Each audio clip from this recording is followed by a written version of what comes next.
Cooking tips from Quadranet. Get more from your systems. Blocking tables and closing days.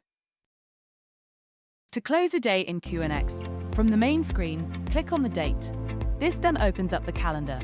We can scroll across months like so. When we find our date, we want to untick the box which says Close pop-up on date selection.